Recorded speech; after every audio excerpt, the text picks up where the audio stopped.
While Oakville's Black history started with the Underground Railroad in the 1830s, it certainly didn't stop there.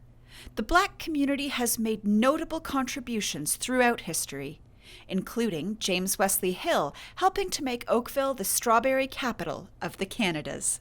Samuel Adams, who was huge in terms of taking his blacksmith shop and kind of building that into all kinds of business interests, and then also Joe Wordsworth, who was probably the first to set up his and he was a barber, and he was remarked upon for his sophistication and manners.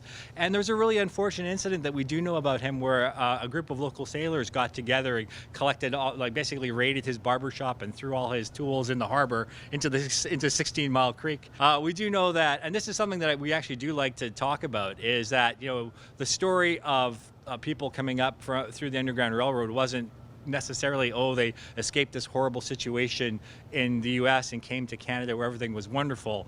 There was plenty of hardship here, plenty of prejudice, plenty of racism, and the incident with Joe Wordsworth's tools kind of highlights that.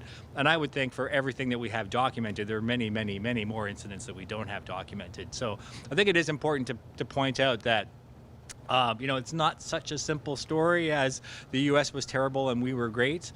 One of the artifacts on display in the museum is a pocket watch that belonged to Branson Johnson. He was born a free man in 1926 in Maryland. He later moved his family to Oakville in the 1860s. When the watch was opened to be cleaned, the museum found his certificate of freedom. He would have had to carry his freedom papers with him to prove he was not a slave. Furthering the idea that Oakville was not a paradise of tolerance for Black families, many years later, his grandson would have a well-known run-in with a Hamilton chapter of the KKK. Like here in Oakville in 1930s, there was actually a documented incident of a KKK march and cross burning. And they were essentially trying to intervene to stop a marriage between Junius Johnson and Isabella Jones. He was Black, she was white, to put it simply. And at the time, even the officials in the town were okay with it. Like, they literally came out and condoned the actions of the KKK, right? To say, well, they kind of did a good thing. And it wasn't until the story got to Toronto and other journalists picked up the message and there became a groundswell and a reaction to it, that there became more actions towards it.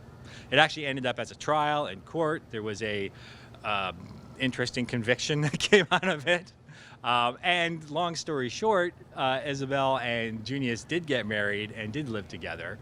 So in the end, they kind of triumphed, right? But it is just a kind of a harsh reality that, even into the 1930s, and I'm sure many times since, there have been many, there's lots of incidents of unfortunate racism. For more information about the exhibit, check out oakville.ca/museums. Reporting for Halton News, I'm Nikki Wesley.